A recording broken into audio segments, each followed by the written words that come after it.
Earlier this year, on January 31st, the Federal Register published the rules of the ATF regarding pistol braces. So how much, I believe that rule, in that rule, you redefined the definition of a pistol with a brace to become a short-barreled rifle.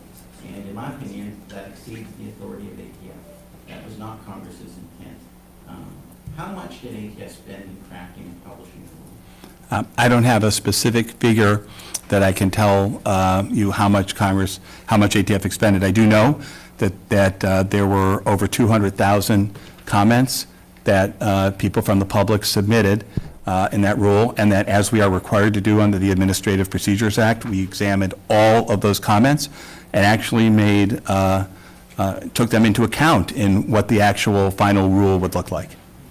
And yet, when ATF originally made the rule in 2012, they said that pistol braces did not convert a pistol into a short-barreled rifle.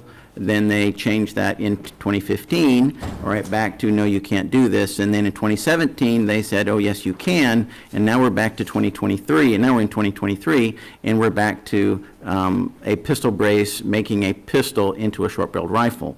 So very conflicting. A lot of time, I think, spent by ATF going back and forth, trying to figure out what I think they should not have been doing in the first place, and that is reclassifying a pistol as a short-barreled rifle, a pistol with a brace as a short-barreled rifle. Now, in this new rule, you say that people who have a pistol with a brace have 120 days in order 120 days to register them with the ATF.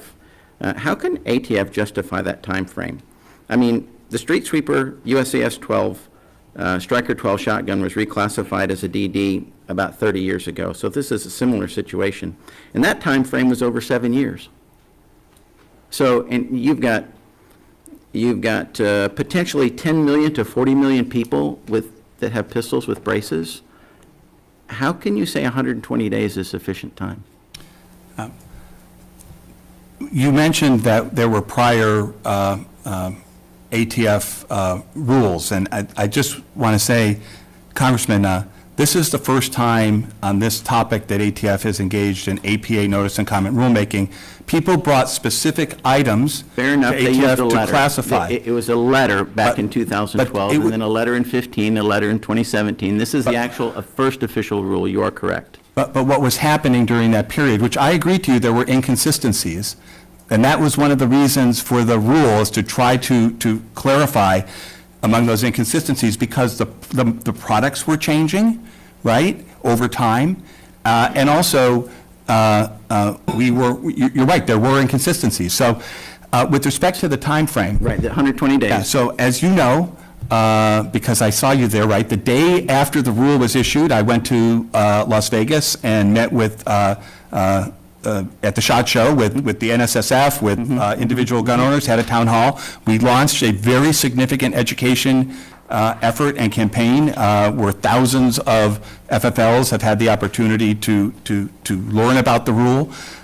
We are trying to get the word out, and when So for do us, you or do you not think 120 days is a sufficient time? I believe that if there are individuals out there who have these products, that they can begin the process. So in other words, if you, we're very clear, if you file an application, you're fine until we look at the application. So you think then 120 days is sufficient time?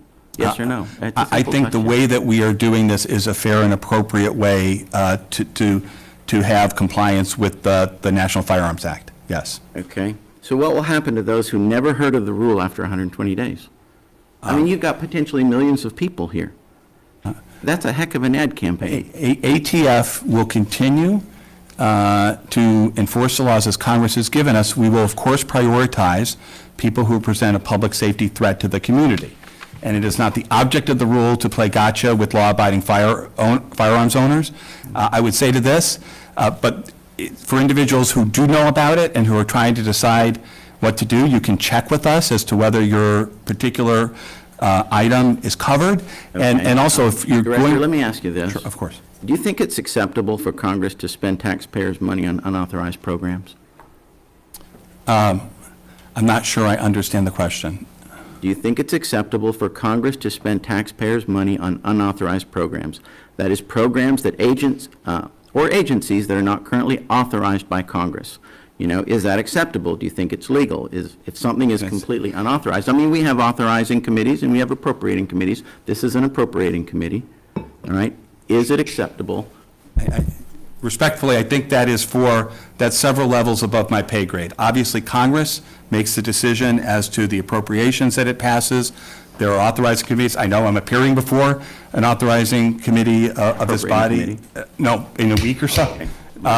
And so I will leave any back and forth between the authorizers and the appropriators above my pay grade in this body, which is, in my humble view, where those kinds of discussions appropriately occur. Time of the gentleman has expired. Hey, before you click on the next video, if y'all could do me a big favor and hit that like button. The algorithm loves it, and so do I, because it helps promote these videos and get the message out about what our government has been doing. Don't forget to hit that subscribe button and turn on your notifications, because every time I put out a video, you want to know about it, right? Thanks again, and have a good one. See you on the next one. Peace.